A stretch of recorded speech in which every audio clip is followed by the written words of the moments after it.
Hi, everyone, and welcome to Finding Your Bliss, the show that helps you find and follow your bliss.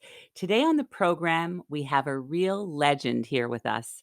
She is an award winning journalist, a 10-time best selling author, a television host, and motivational speaker.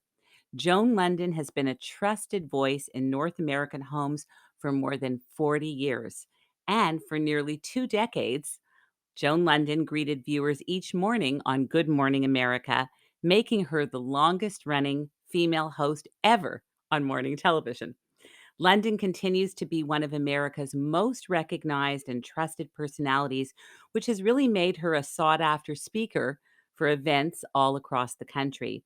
And as an ardent health and senior advocate, Lunden has testified before the Food and Drug Administration advocating mandatory mammogram reporting, and the Congressional House Ways and Means Committee advocating for the Family and Medical Leave Act. Lunden is also the host of the Washington Post podcast series, Caring for Tomorrow on the Future of Healthcare. She also hosts the PBS television series Second Opinion with Joan Lunden, which premiered, I believe, in March of this past year. And additionally, Lunden has become the ambassador to the Poynter Institute Media Wise for Seniors program, which educates individuals over 50 on media literacy, separating fact from fiction online. And as part of the sandwich generation, I found this the most fascinating. London's demographic is really far reaching. She is the mother of seven, including two sets of teenage twins. And like many boomers in America, she's juggled being a working mom while caring for an aging parent. And she brings this experience to her role as the spokesperson for the nation's leading senior referral service, A Place for Mom, a company helping caregivers and families find the right care and resources for their loved ones. One of the most visible women in America, Lunden has graced the covers of more than 60 magazines and book covers. Wow. And her newest book, which I just mentioned in the green room, I absolutely adore. Why Did I Come Into the Room? A Candid Conversation About Aging quickly became a New York Times bestseller. It's really fabulous. I loved it, and I laughed out loud, and I just couldn't get enough of it. It's almost like when you eat a book. That's how I felt about this book, Why Did I Come Into This Room? So in June of 2014, Lunden was diagnosed with triple negative breast cancer. And eternal optimist, she turned her diagnosis into an opportunity to become an advocate, of course, and help others. She's a very outward focused person. She chronicled her experience in her memoir, Had I Known, and Lunden continues to interact with North Americans daily, every day on her website, joanlunden.com, as well as her social media platforms. Lunden has served as national spokesperson for various organizations such as the American Heart Association, Mothers Against Drunk Driving, American Lung Association, American Red Cross, American Academy of Pediatrics, and the Colon Cancer Alliance. Joan Lunden's books include her latest bestseller, Why Did I Come Into This Room? Candid Conversation About Aging, Had I Known, Chicken Soup for the Soul, Family Caregiving, Growing Up Healthy, Protecting Your Child from Diseases Now Through Adulthood, Wake Up Calls, A Bend in the Road is Not the End of the Road. Joan Lunden's two great books about food and dieting. Joan lost 50 pounds, and I can't wait to hear about that later. Her two books, Healthy Living and Lunden's Healthy Cooking, Mother's Minutes, Your Newborn Baby, and Good Morning. I'm Joan Lunden. Joan Lunden truly exemplifies today's modern working woman. Joan, it's such a delight. Welcome to Finding Your Bliss. I'm tired just listening to that. There are times I swear that I look back and think, wow, I got up at 3:30 every morning, Monday through Friday for 20 years and had 3 babies while doing that. Like, is that actually possible? Oh, yeah, that's right. I did it somehow. Is you put one foot in front of the other. It's so incredible, and you are really truly one of the most inspiring and very beautiful inside and out as a Oh, person. And thank you. I've seen you speak at the ICRF event Oh, in Toronto recently, yeah, and you were absolutely wonderful. And I know you do 20 speaking engagements a year, and we'll get to that. But anyway, yeah. again, congratulations on your 10th book, Why Did I Come Into Thank This you. Room? A Candid Conversation About Aging. As I mentioned, I laughed out loud. I loved it. What I really felt was your passion and curiosity in all of your words. What inspired you and motivated to really sink your teeth into this subject of aging and spend 6 years writing this book? Yes. I've always written about whatever was authentically going on in my life. Like, I did Good Morning, I'm Joan Lunden, years ago, but then I had lost all this weight. I was turning 40. I'd had 3 kids. I was on that, fast track, like the little hamster wheel, and I just hadn't lost it all. And I just decided, you know what it was? I remember 2 things happened. Number 1, we had a representative on Good Morning America one morning from the American Heart Association, and they brought along like a quiz so that our viewers could assess their cardiovascular risk. And as I'm like, going through all these different risks and doing the questions, I'm thinking, I'm totally failing this. And that just really was like a wake-up call. It was an aha moment, which is Yes. ironic since it was the AHA. And then I was actually just turning 39, not turning 40. I was turning 39 and I saw a magazine cover. I think it was Cosmo or Ladies' Home Journal. It had the 3 Charlie's Angels on it, which was actually when they were the Charlie's Angels. So that tells you how long ago it was. And the headline was "Fit, Fabulous, and 40." Yes, I I was remember like, this. "I wanna be that." So I said, "You've got 1 year. You're just turning 39. You've got 1 year."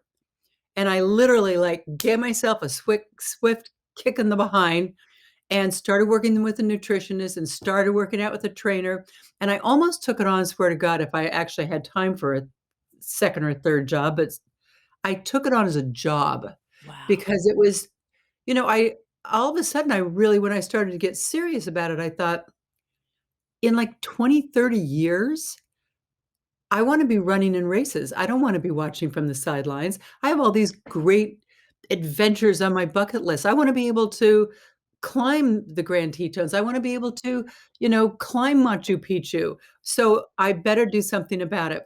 I spent the next year, and it's not really just the fact of all the weight that I lost. It's the fact that I regained my energy level, I regained my self-confidence. I mean, let's face it, what were the results? Well, let me tell you. When I was 29 years old, I got married, and I married a guy who was 39, okay? That was when I hadn't even, started working full-time at GMA yet. 3 great kids, but didn't work out.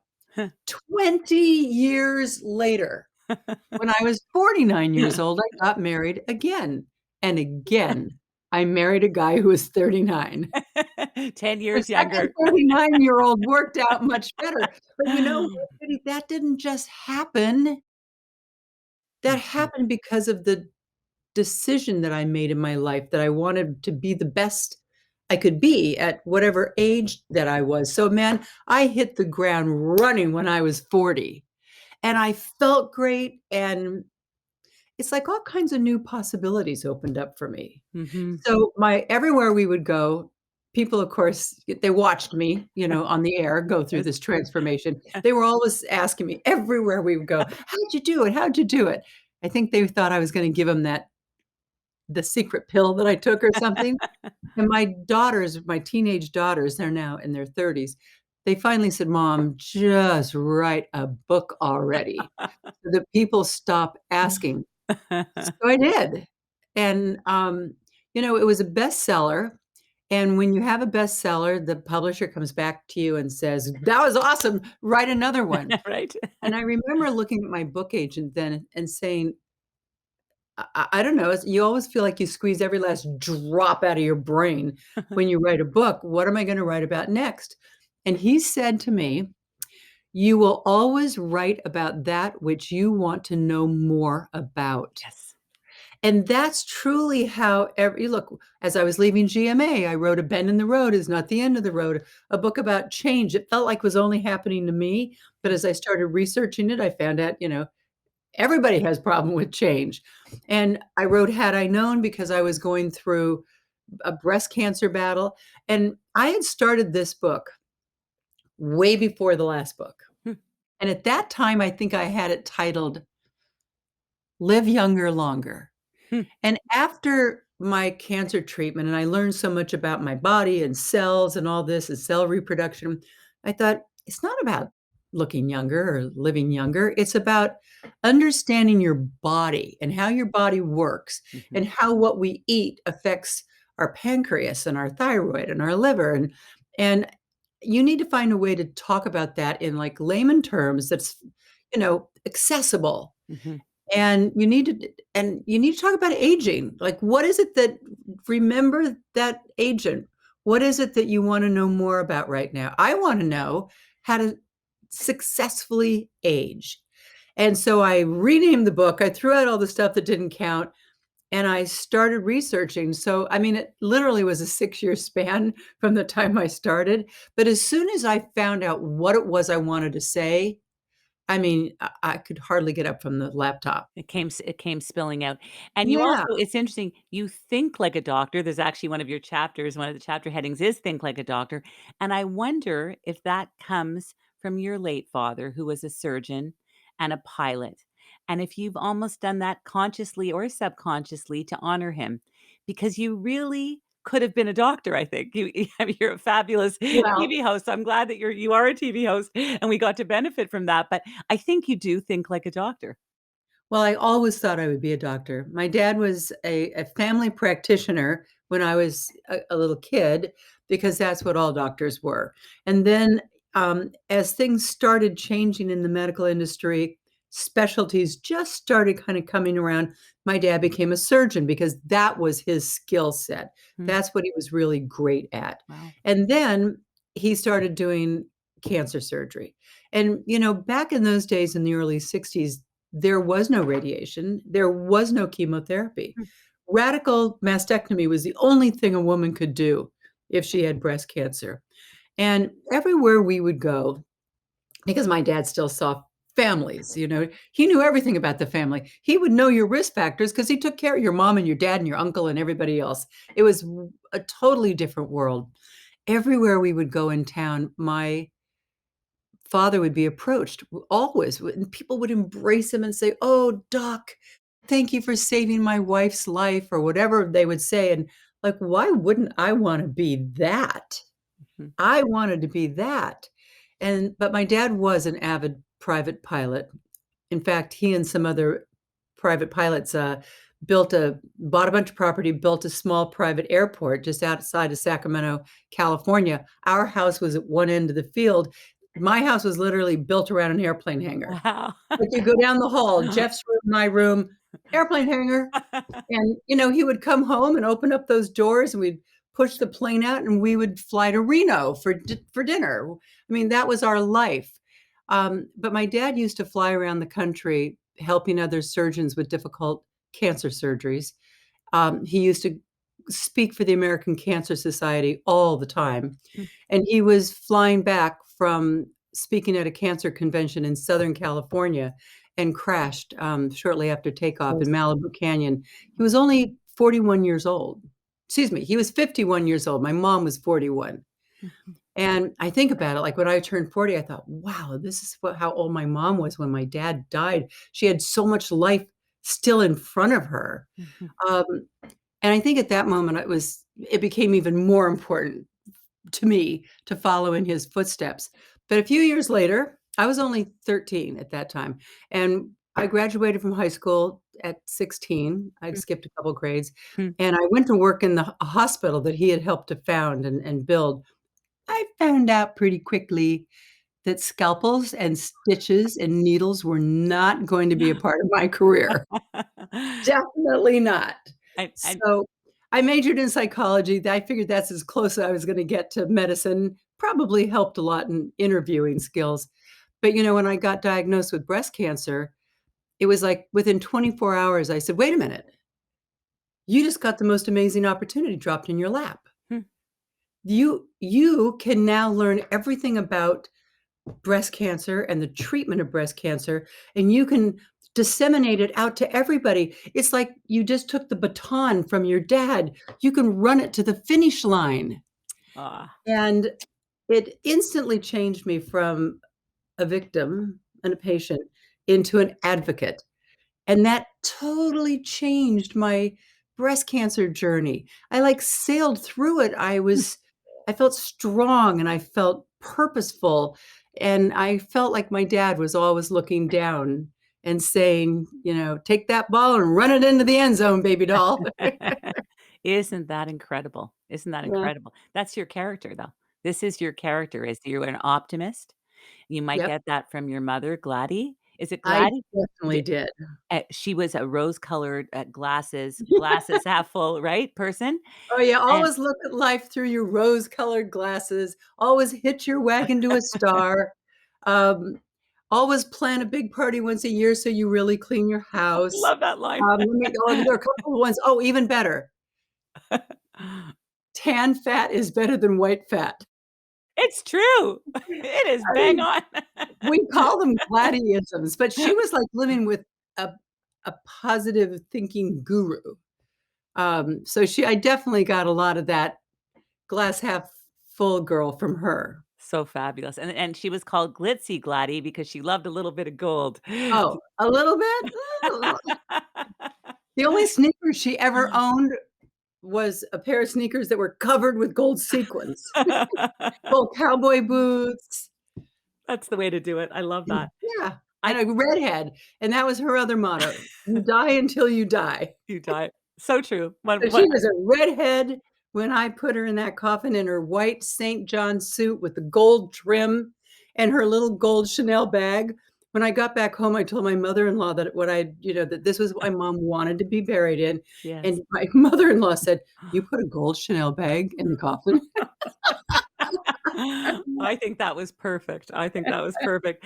I can't wait to delve into the book, and we will, but I first would love Joan to take the audience back just for a moment and meet the 23-year-old Joan Lunden, who was hired as a trainee for KCRA's news department in 1973, and you quickly rose up the ranks, becoming a weather person, a reporter, an anchor. I just wanted to ask you, what was it like when you first entered that newsroom at 23 years old? Did you kinda know that you were embarking on the journey of a lifetime? I don't know if I can honestly say that. I'd never even considered journalism because there weren't women coming out of communications courses at that point in time. There were a handful. Barbara Walters. I'm hard pressed to even name anybody Mm. else. There was one woman in my hometown of Sacramento.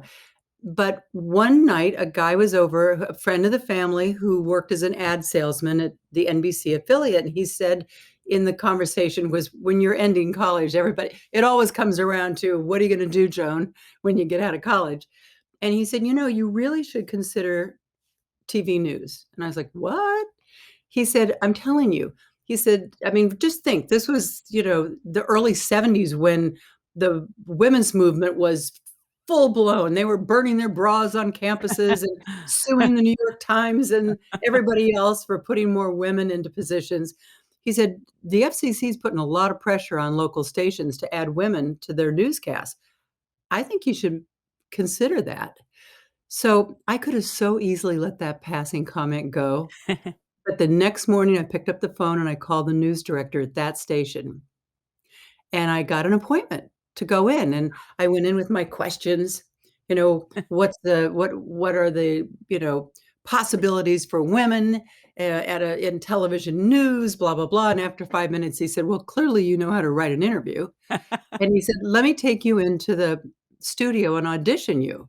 It's like, "Okay." So he took me in, auditioned me. I read this copy, which was really hard because the Vietnam War was on. It was like, "Oh," and there's no teleprompter in those days. 0. Oh my No gosh. no prompt. And so in the end, he said, "I really think that you have potential." Of course, I don't have a job, but, you ought to think about this. All right, that was very nice. So as I'm walking out of the building, the weatherman follows me out and in the parking lot made me an offer that would change my life forever. He said, "A few stations around the country are hiring weather girls, and I would like to make you Sacramento's first weather girl." Now, I'm gonna be honest, that didn't even sound remotely interesting. The weather? I didn't know Zippo. I didn't know a cirrus cloud from a cumulus cloud, for God's sakes. But somehow, thank God, I knew an opportunity when I heard it, so I said yes. So I started basically interning for him, and after about 6 months, he called one morning, and he said he wanted to put me on the air, and the bigwigs weren't buying it. And I was not welcome with open arms, Judy. Back in those days, those guys, all white men, had worked at maybe newspapers, maybe a couple radio stations, maybe smaller TV stations before they got to Sacramento. And I just walk in there without having worked anywhere like that. Right. And so nobody was open to this idea. So Harry, the weatherman, called me one morning and said, "I just called in sick. You're going to be on today." No kidding. Oh. So I went in and I was on, and he just kinda, like, pushed it through. I'd been doing a little bit of, weather on the radio, and, that's what started it out, and then when they started saying, "Oh, wait a second, like, maybe we can use her other ways." They made me a consumer reporter, and then, like, out of the blue, a couple months later, like, this was, like, at supersonic speed, they said, "We'd like you to anchor the noon news and produce it." So all of a sudden, I was finding stories. I would go in every morning and watch the Today Show. That's how I would start my day because I could use news reports off of their show. So I would have to, like, just write an intro, and I could take those reports. And I mean, it was like, so all of a sudden, other stations started finding out that there's this female anchor, and I was getting offers from all over the place. And I didn't know what to make of those offers. Like, how is it was the was the ABC affiliate in Atlanta better than the NBC affiliate in Detroit? And they were coming in from big cities. So So thrilling. I went back to that guy, the ad salesman, and said, "What do I do with all of these?" And he said, "There's a guy who used to work here that now works for ABC in New York. Let's call him. He'll tell you what you should do with these offers." So we called him, and he said, "If you're getting all those offers, I wanna fly you into New York. Maybe I wanna hire you for our flagship station here in New York City." Oh my So, like, goodness. within a week, I was on a plane, came into New York. Of course, I didn't have an agent or anything, and went in and was offered the job. I'd only been in the business, like, for maybe not even 2 years, and here I was in New York City as I had never gone out on an actual story because I had never been a reporter at KCRA, where you'd go out to a fire or a Sure, like murder or something. the basic things. You were catapulted to the top. Yeah. So I just had to go out, and I basically learned from the crews. I learned quickly, be really nice to the crew. And back in those days, you had a sound man, a lighting man, and a cameraman because everything was done on film. So you were basically like shooting little movies. Yes. Um, but, so that's kind of how I was propelled. And And each time there's a motto. My husband always says, "If you wanna know about Joan Lunden, here's a page out of the Joan Lunden playbook. Whenever anyone asks if you can do something, just say yes, and then go figure out how to do it." yeah, so That's how true. I did that first job. That's how I came to New York City. That's how 2 years later, when Good Morning America plucked me away from WABC, I said yes. And each time I just said, "Yeah, sure, of course I can do that." Exactly. It's like my kid got into Harvard. Now what? Woo, yeah, yeah, yeah, Right? yeah. You'll figure it out, right? So you did have the best job in the world. You were the longest running host, really, Yeah, of ever. ever in history. 20 years on Good Morning America. So impressive. And you covered, Joan, some of the most major news events, including Prince Yeah. Charles' wedding to Lady Diana, the Winter Olympics in '84. You reported from 26 countries, covered 4 presidents, 5 Olympic Games, 2 royal weddings. You actually are one of the only people who are allowed to interview Prince Charles during his 1983 visit to the US. And you've interviewed a host of celebrities and legends like Yeah. Mary Tyler Moore, Celine Dion, Bette Midler, Goldie Hawn. I know I'm probably leaving out many. Robin Williams, Audrey Hepburn. Wow. Charlton Heston, Henry Kissinger, presidents, princes, and Yeah. even some of our favorite mindfulness heroes on this show, like Deepak Chopra, Deepak and Chopra. oh, so amazing, and John Kabat-Zinn, who I adore. Oh, yes, one of my favorite authors. Wherever you go, there you are. That's a book that will never get old, and it's all about we all wear the glasses, our lenses of everything that's ever happened to us and all of our hopes, our fears, our biases, and when we look at something in life, we see it through that lens, Mhm, which is not necessarily how the guy next to you sees it, and that's such an eye opener, and that was probably the first time I learned about non-reactive behavior, that mhm, you don't you can choose not to react. mhm. Like, that was life-changing. Yeah. "What do you mean I can choose whether or not I react?" And it's not the easiest thing to do to learn non-reactive behavior, but it's worth a try. And so empowering and so powerful to be able to Yeah, do it, isn't it? and I gotta tell you, I mean, I could turn the camera around and show you the pictures on this wall. I mean, um, Paul Newman, Sylvester Stallone, Burt Reynolds, Michael Douglas, Danny DeVito. I mean, just, the list goes on and on and on. And, the thing that you said Mary Tyler Moore, I gotta tell you, the day that Mary Tyler Moore came on the show, because she was like an idol of mine, and she played a news reporter on TV, but I watched her on the Dick Van Dyke Show. Come Yes, on. yes, I'm same. old enough to remember that. And I remember the morning that I was going to be interviewing her, and I was, like, nervous. And I saw her walk in the back door of the studio and walk over and sit down on the sofa on the interview set. And as I walked over to her, as I walked up to her, before I could even say hi, she said, "Oh my gosh, Joan, I watch this show every morning. The chills. I'm such a fan, and I'm so nervous I'm actually here." I was like, "What? What?" Isn't that great? Isn't that great? I Wow. mean, those are the moments. I remember being at the White House, and I used to get invited all the time, and I remember one time, Ronald Reagan said to me, "Well, we watch," or maybe it was Nancy, I don't know. "Well, we watch your show every single morning because you have our Ronnie on your show." Because Ronald Jr. used to be one of our correspondents, and I remember going to the White House, took my mom a lot of times with me, and she would be so proud, and I remember we went to the very last party that, it was a Christmas party that for George Bush Senior before he was gonna leave the White House because he had lost the race, thought he was gonna win and lost that race. And I took my mom, and we're standing in an area listening to I don't know, the Army band, the Navy band, whatever it is, playing some Christmas songs. And Barbara Bush, who's just the most delightful person in the entire world, may she rest in peace, um, she kind of came over and sidled up to me and said, "Hey, you wanna bring your mom upstairs? Let's go up to our private quarters after. This song's good. This is the last song. It'll end in a few minutes. George already knows he's gonna take your mom by the arm." So the song ends, and my mom, all of a sudden, George Bush, the president of the United States, like, puts his arm through hers, and, Barbara had said, "There's an elevator right behind us. It will go up in that." And Barbara takes my arm, and we go up in the elevator, and, I mean, truth be told, I'd never been in the private quarters at that point.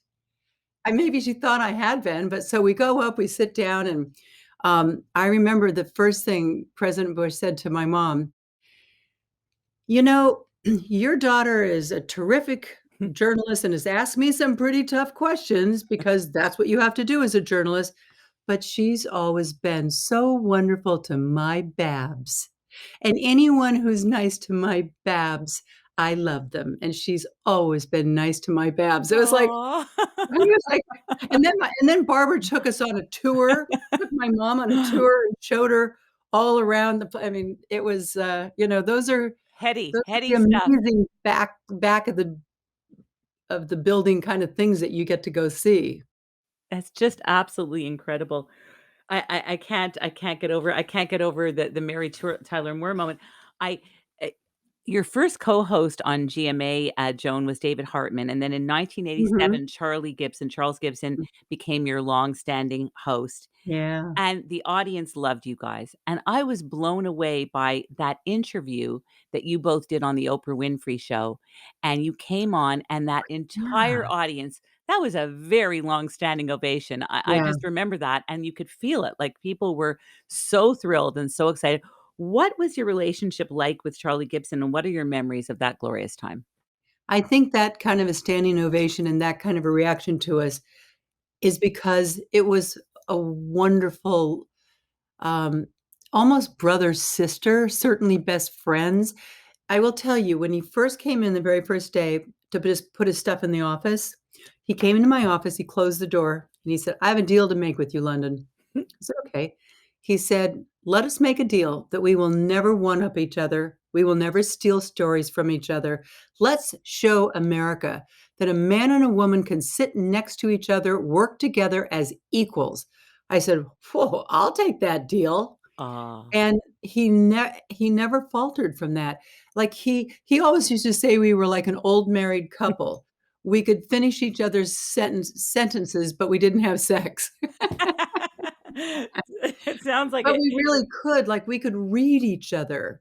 And, we were like brother and sister in that if I noticed that he had one brown sock and one blue sock on, because he dressed in the dark at 3:30 in the morning, I would be sure as soon as we opened that show, "Hey, take a shot at Charlie's feet." I mean, that's the kind of and people loved that because they knew that we had that incredible bond together.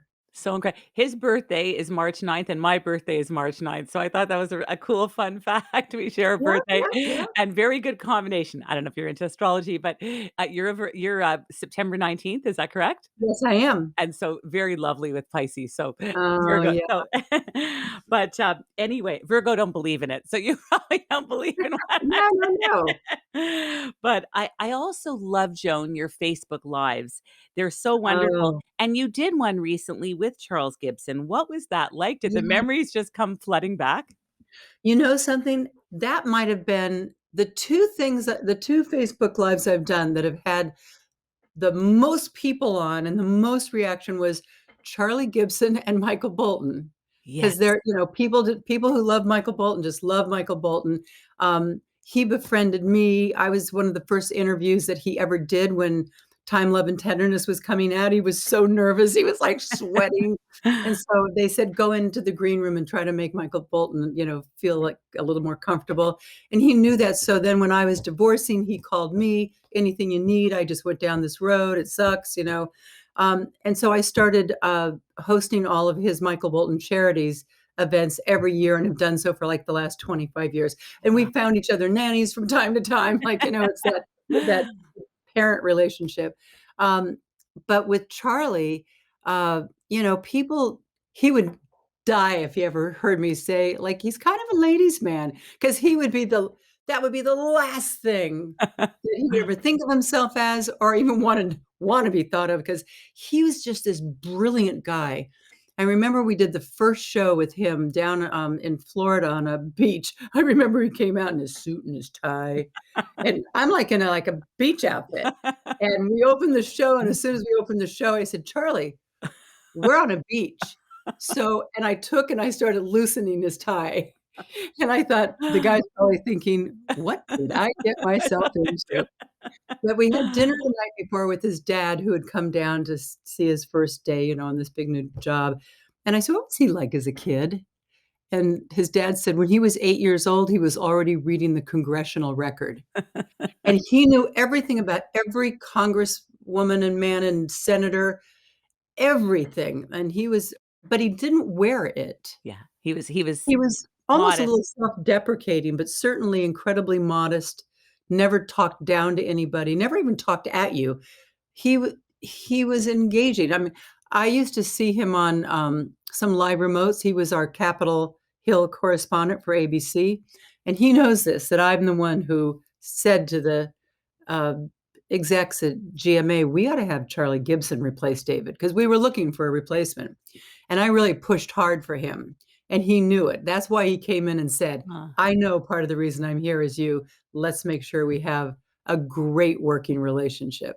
That's so awesome. I Yeah, it I is.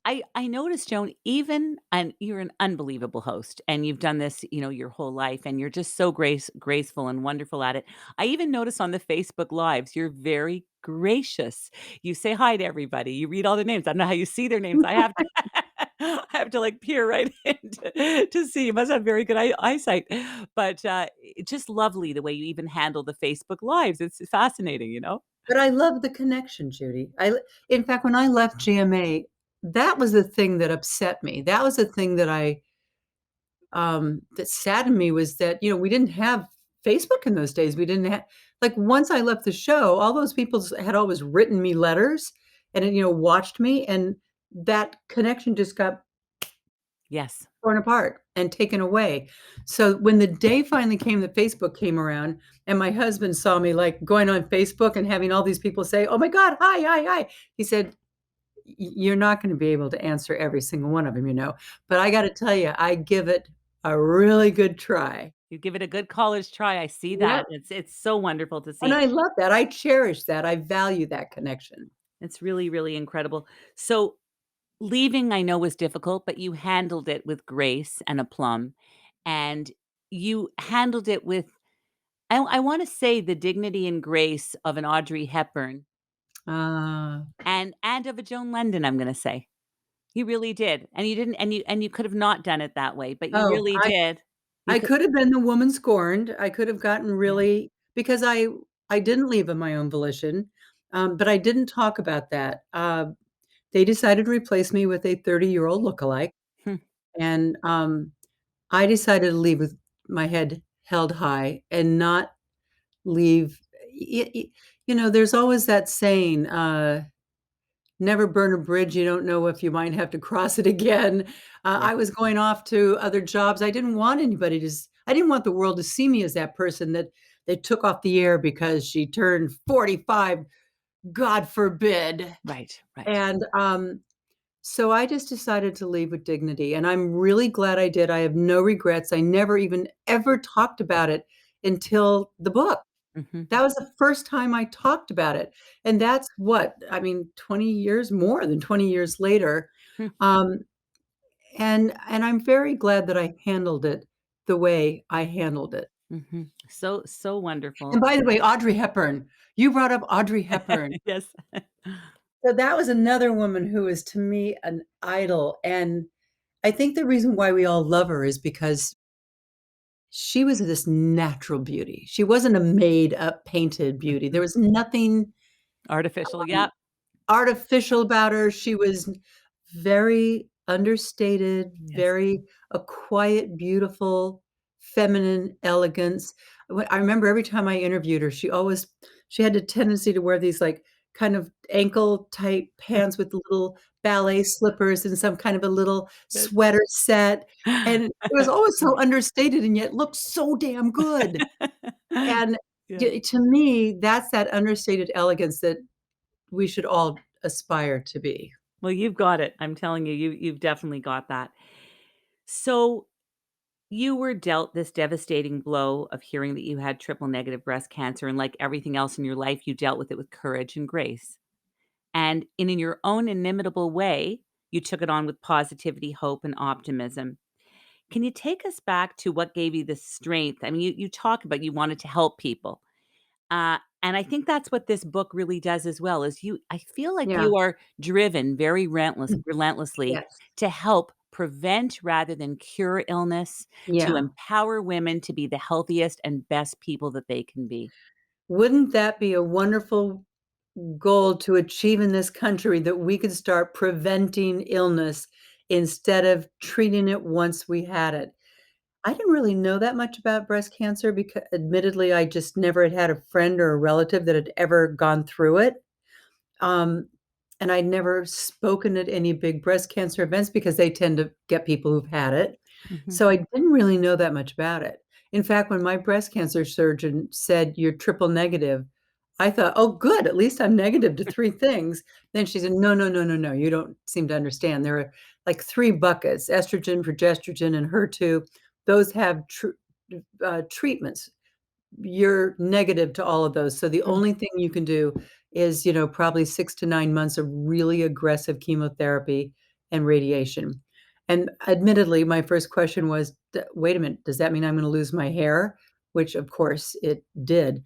But I can remember when I had a clean mammogram. I think it's important to say when I went that year for my annual mammogram, I had a clean 3D mammogram. Mhm, So the best mammogram you can get, everybody have a 3D. It's so much better, and I'm pretty sure most insurance covers it now. But it can see a lot more.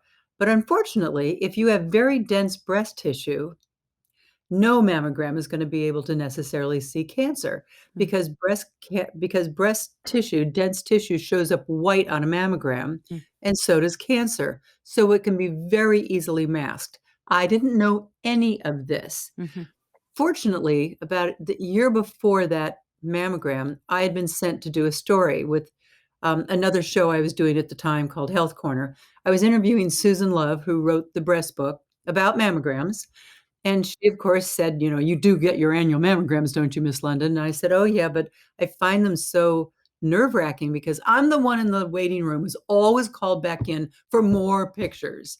And mhm, you freak out when you hear that and you say, "Oh my God, did you see something bad?" But, they just always say the same thing. "No, you just have such dense breast tissue, it's hard to see anything at all." And mhm, with that, she said, "Wait a minute. If you have dense breast tissue, then you have to also have an ultrasound." If I mhm, hadn't done that mm, interview that day, I would not have known to get that ultrasound. mhm, But I got it because of that interview. And 10 minutes after a clean mammogram, they saw my cancer on an ultrasound, and it was way back against my chest wall, which means it would be a long time before I would have ever been able to feel something, and likely by that time, I wouldn't still be here. mhm, Like, I had a the kind of cancer triple negative is called an interval cancer, and it can happen really anywhere in your body. It just happens to happen in your breast. It's not like, the estrogen-driven kind of breast cancers, and had I not had that ultrasound that day, and I'm not being dramatic, I don't know if I'd be here doing this interview right now. Thank God that you did, and Yeah, you're helping so many women from your yeah. talks and your books and all that you do to do the same and to be on the lookout for these things, and it's really so incredible. I'm so happy that you're well and that Yeah, you're great. ladies need to know, everybody listening, ladies, you've got to know your breast density. It's Yes. 4 categories. You're either in a very fatty breast, which is kind of normal, over age. That's why the breasts start to droop. The almost completely fatty breasts, those are fine. Once you get into 3 and 4, and if you're in group 4, very, very dense breast tissue, you have to get an ancillary test. You Mhm, can't just be getting mammograms because you can go in, get a clean mammogram, but that does not mean that you're not walking out with breast cancer. mhm. It's really incredible. I wanna go back to the book for a second, and there's so many wonderful things in it, and I'll never get to all of it, but that's why you all have to get this book, Why Did I Come Into This Room? A Candid Conversation About Aging by Joan Lunden, because it's just got so much. Um, but there's one thing that it talks about, which is what we all fear the most, and that Oh, is forgetfulness, which might be the yeah. scariest aspect of aging because we worry it might be the beginning of dementia. Can you just speak a little bit about this fear of forgetfulness and what we can do to combat this? Well, of all the things that occur as we go through the aging process, like one day you have a waistline, the next day you don't. Like, what happened? And that's a natural thing that happens. But when it happens to you, it feels like you did something. Like, and I swear to God, I did not eat more Tostitos last year. Um, or the leaky bladder. I mean, that's a weak pelvic floor. It happens. It happens right after you have babies, and then it happens as you start to age. It's natural. There are all these things that are going to happen to you, and if you don't find out why they're happening and the fact that they're happening to every other woman out there, you get this sense that you're kind of falling apart and there's something wrong with you. But I think the thing that is the scariest by far is forgetfulness. I mean, that's why I chose, and look at the picture I use, kinda like, "What?" What? What did I said, "I don't wanna I use a beauty shot. I wanna use a picture that, like, denotes, like, where the hell am I?" So, and you know what? Just because you walk into a room and you can't remember what you came in there for, you can't find your keys, or you walk out of the mall and you can't find your car, this does not mean it's the beginning of dementia. It Mhm, doesn't that in fact, it's probably not. It's probably just age-related, mhm, shrinking of the hippocampus and thus forgetfulness. mhm, Because you mhm. you can hold on to all those memories that have been down in there. In fact, they're, like, all over your brain, but the ones that were just made 5 minutes ago or 10 minutes ago, those have a harder time imprinting as we kind of start aging, so it's hard to remember your thought from 5 minutes ago. Of course, But but it's good to know that that doesn't necessarily mean that it's dementia, and then I just devote a lot of the book on all the things that you can do to slow down the shrinking of the hippocampus and to the building of neurons in your brain because they used to think that we just had so many million neurons in our brain and we were born with that and then they started to die off, and now we know that's not true. Neurogenesis goes on all the time, and we can create neurogenesis by challenging our brain, mostly by cardio, by exercise. That's really what sends the nutrients and the oxygen and the blood up to the brain and creates really great neurons that are viable, that can attach to your central system and slow down that shrinking. It's kind of, think of it as a muscle, like any that you'd work on anywhere else in your body. yes. You can build it up. Yes, yes, you flex it and it gets stronger and stronger. There's so many fabulous Yep. tips in the book about how you can do this and how you can achieve this. And one of the ones that I love is you suggest that we imagine what age we really are. Close your eyes and imagine what age you really are instead of your chronological age. I found that so empowering to do. Can you tell us about that and how that can really help? Because I think it almost makes you feel more empowered that, wait a minute, I really am 28. I know I'm 60, but I really am 28 in my brain. And by the way, I really am 70. Yes. I mean, I can't even wrap my brain around that, but apparently there's a birth certificate that clarifies the question. But when I close my eyes, I am 45 years old. I guess that's where I got off the age train. Yes, yes, and it actually helps you. I think there's Yes. something about that exercise, I can't even put my finger on it. When you read about it in the book, you just feel better, and this last birthday was a bit tough for me, and How nothing come? I just found that number 60 to be a little bit high on the high side, but you know what? Well, That you when know I what? Let's think of it as levels, Judy. Let's Yes. think of it as levels. You're at the 50 level and then the 60 level, and now I'm at the 70 level, and that sounds so much more badass, I like that. so much I like that. stronger. I like that too. I love that. I love that. You're terrific.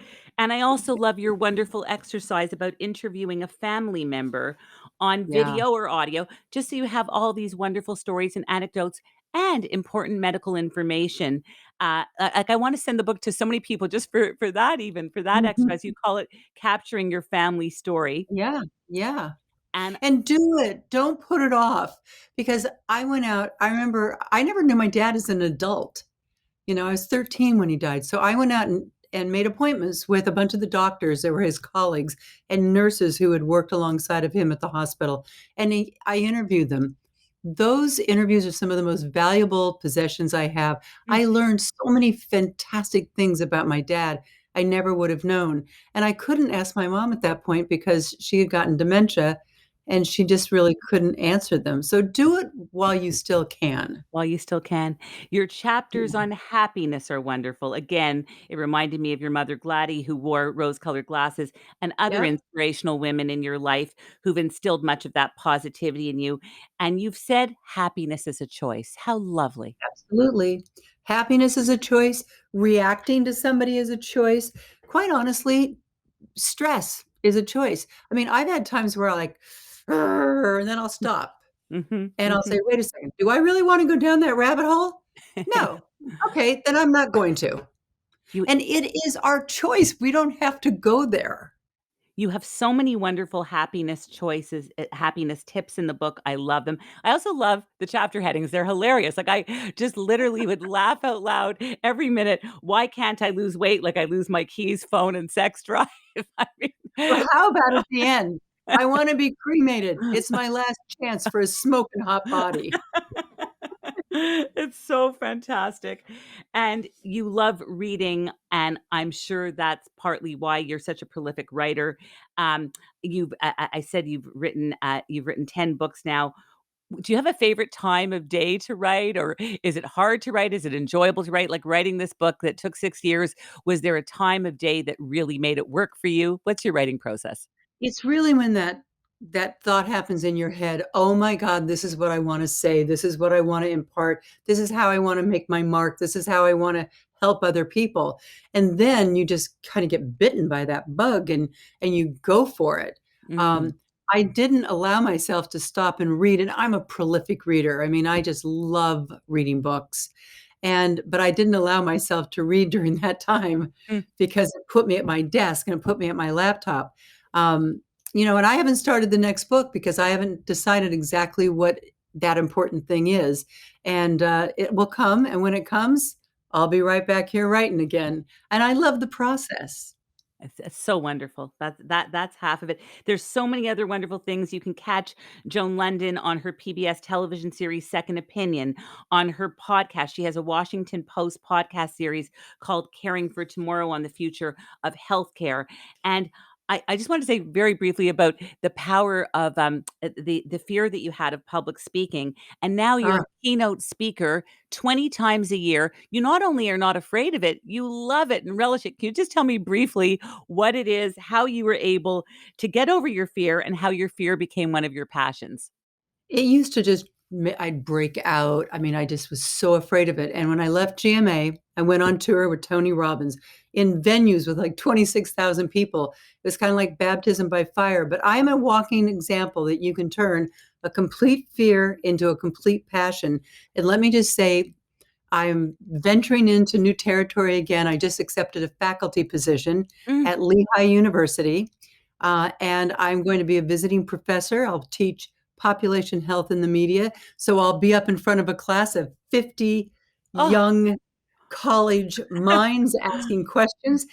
Good for the brain. I'm marvelous, doing exactly what the marvelous. professionals tell you Oh, to do. And so I love it. congratulations. Oh, that's so fantastic. I Yeah, also love, Joan, and I've seen this in this whole interview, your attitude of gratitude is one of the best messages in the book. And yeah. I know they're dinging away, so I've got there's so much more I could do 2 interviews. I hope you're gonna come back for your next book, I'll but I come want back, invite me I I back, and we'll do it again. I would love that. What is bliss for Joan Lunden? Um, Probably curling up with a good book in the middle of the day and not worrying about somebody coming in and catching me reading and not up and doing something in the middle of the day. That's so fantastic. You are truly so delightful. What is the best way for people to get in touch with you and get a Ah, copy of your book and books? I'm at Joan Lunden on Facebook and Twitter and Instagram and LinkedIn. People leaving messages and requests all the time at my website, joanlunden.com. You can on Facebook. I'm also on Second Opinion with Joan Lunden. If you come over there, we're always putting new information out, or joanlundenbook.com. But you can get the book anywhere you buy books. It's on every single platform. You can listen to the podcast wherever you listen to all your podcasts, and look at your local listings to find out when our show runs on PBS. Or you can also go to secondopinion-tv.org, and all the episodes are there. It's so fantastic. I want to thank you so much, Joan Lunden, for being our exclusive guest on today's show. It's really been delightful talking to you. There's so much great stuff in this book, everyone. It's why did I come into this room? A candid conversation about aging. And again, I'm just going to end with this. I love your whole section on the power of positivity, the power of the smile, the power of laughter, and how all of these actually strengthen your immune system Yep. and make you healthier and give you more Yes, wellness. It's they just do. chock full of so many goodies. You're a true inspiration. Thank you, Joan. Thank you.